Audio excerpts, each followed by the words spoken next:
국토교통부가 어제 혁신 성장과 상생 발전을 위한 택시제도 개편 방안을 발표했습니다. 타다를 비롯한 승차 공유 서비스 업체를 제도권에 편입시켜 택시 사업을 허용한다는 것이 골자입니다. 대신 운행 차량 대수에 맞춰 기존의 택시 면허를 사야 하고 수익의 일부를 사회적 기여금으로 내야 합니다. 타다 등과 택시업계의 갈등이 일단락됐지만 풀어야 할 과제도 여전히 많습니다. 권용주 국민대 자동차 운송 디자인과 겸임 교수 자세하게 함께 짚어보도록 하겠습니다.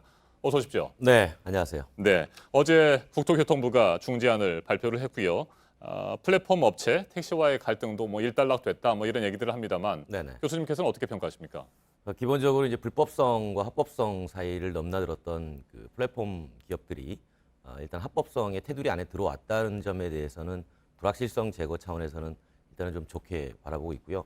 반면에 또 택시 쪽에 불리했던 규제들이 동시에 완화가 됐기 때문에 일정하게 보면 공정의 룰을 만들어줬다.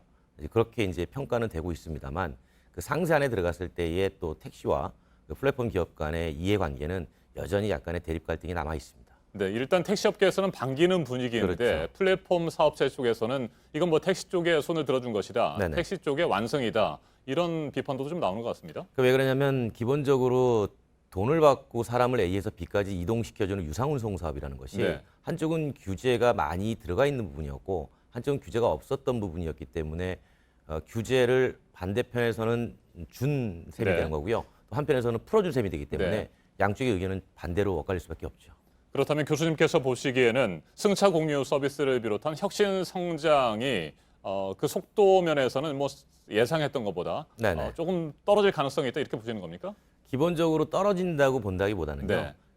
우리가 어떻게 하면은 공존할 수 있을까의 방법을 모색한 발표아니라고 저는 봅니다. 네. 그러니까 예를 들면 사람을 태워주고 유상운송하는 행위는 누구나 할 수 있는 사업이긴 하지만 그 사업의 특수성상 면허 제도를 가지고 유지를 해왔던 것이고요. 네. 그 면허 제도의 틀 안에 새로운 플랫폼 택시라는 형태를 만들어서 이제 같이 경쟁을 하고 그 경쟁 안에서 국민들이 원하는 가장 좋은 이동 서비스, 그 서비스를 만들어내는 모델을 찾아갑시다라는 발표라고 보고 있는 거죠. 그래서 시기가 늦었다, 빨랐다 이게 중요한 게 아니라 네. 얼마나 국민들이 원하는 좋은 서비스를 만들어낼 수 있느냐, 그 과정에서 사업자들은 공정하게 경쟁할 수 있느냐 없느냐 이제 그런 여건이라고 봅니다. 네, 플랫폼 운송 사업을 이제 하려면 기여금을 내야 하고요. 네네. 또 자동차도 직접 사야 되는 상황 아니겠습니까? 그렇죠. 네. 자동차도 직접 사야 되고 그다음에 기여금이라는 건 뭐냐면 어쨌든 택시 같은 경우는 지금 고령화 문제 때문에 상당히 문제가 있잖아요.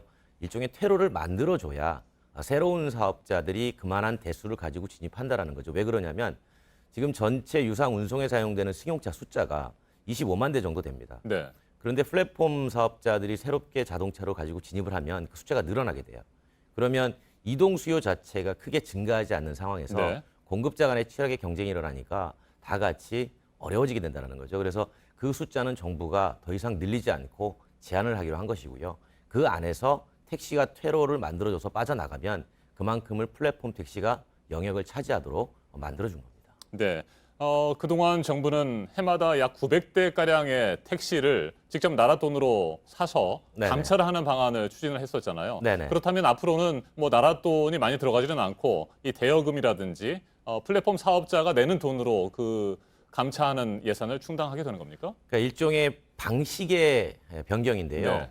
그거를 예를 들어서 플랫폼 사업자가 직접 면허 비용을 구입하라면 또 부담이 되겠죠. 그래서 일단 정부 예산을 투입해서 국가가 구입한 후에 플랫폼 사업자를 하여금 매월 일정의 할부식으로 갚아 나가게 하는 네. 그런 방식을 취할 수 있고요. 또 한 가지는 수익을 가지고 일부 기여금을 만들어서 그 돈에서 면허를 매입해서 플랫폼 택시 사업자들이 면허를 가지고 사업할 수 있는 그런 두 가지 방식을 동시에 추진하겠다. 다만 어떤 게 더 나은지는 향후 과정에서 논의를 해보겠다 이렇게 얘기가 나온 겁니다. 네, 그런데 다인승 밴 렌터카 네. 그리고 기사 동반 호출 서비스 이런 부분에 대해서는 여전히 허용 대상에서 뺐는데 그렇죠. 이 부분에 대해서도 논란이 여전히 있는 것 같습니다. 어떻게 그러니까 보십니까? 이제 유상운송 사업을 할 네. 때 그 면허를 가진 면허권 사업자가 할 것이냐 네. 아니면 면허가 없는 비면허 사업권자가 할 것이냐 해서 일단 면허 사업권자 손을 들어준 건데 여기에서 면허 사업권자라도 하더라도 그 자동차가 렌탈 쪽을 허용해 주면 결국은 또 택시와 경쟁을 하는 구도가 만들어집니다. 아하. 그렇기 때문에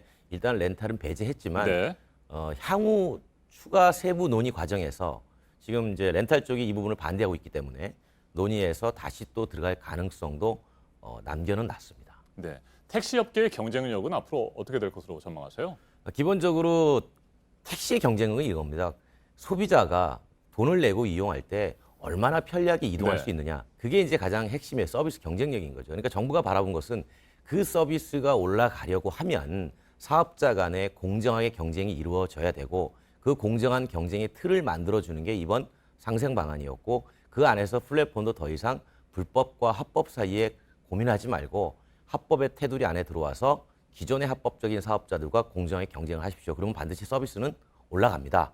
이렇게 판단한 겁니다. 네, 서비스의 질이 올라가고 뭐 다양한 서비스가 제공된다고 한다면 많은 승객들도 뭐 돈을 조금 더 낼 수 있다 뭐 이런 의향을 가진 것으로 보입니다만 그렇죠. 상당히 많은 양의 요금 인상이 이루어진다고 한다면 그것도 뭐 썩 즐거운 일은 아니고요. 이 부분은 어떻게 보십니까? 1차적으로는 요금에 대한 부분은 건드리지 않았습니다. 네. 그러니까 예를 들면 10km 이동할 때 10,000원의 요금이 나온다. 그 거리에 대한 운임은 건드리지 않고요. 하지만 플랫폼 사업자도 수익을 내야 되잖아요. 네. 그 부분은 부가 서비스로 수익을 내라고 하는 겁니다. 예를 들어서 아이를 학원에 데려다 준다든지 또는 뭐 강아지를 태워다 준다든지 그러니까 여러 가지 기능별로 택시의 용도성을 다양화해서 그 서비스는 운임과는 별개로 네. 그 이용자가 충분히 이용료를 내고 이용할 수 있게 하면 기본적으로 요금을 올리지 않고도 충분히 만족도를 줄 수 있다 이렇게 판단한 겁니다. 네, 앞으로 남은 가장 큰 과제는 뭐라고 보십니까? 결국은 면허를 매입하는 비용과 임대하는 비용, 그 금액의 차이, 네. 얼마로 할 것인가, 그리고 어떻게 할 것인가. 사실은 그 부분이 핵심인데 이번에 그 부분은 약간 빠져 있고요. 네. 일단 방향성만 정한 겁니다. 그래서 향후에는 과연 그 재원을 누가 어떻게, 누구에게 부담을 지울 것인가. 이게 세부적으로 논의가 돼야 이제 확실하게 갈등이 매듭지어지는 것이죠. 알겠습니다. 여기까지 듣겠습니다. 권용주 국민대 자동차 운송 디자인학과 겸임 교수였습니다. 말씀 잘 들었습니다. 고맙습니다.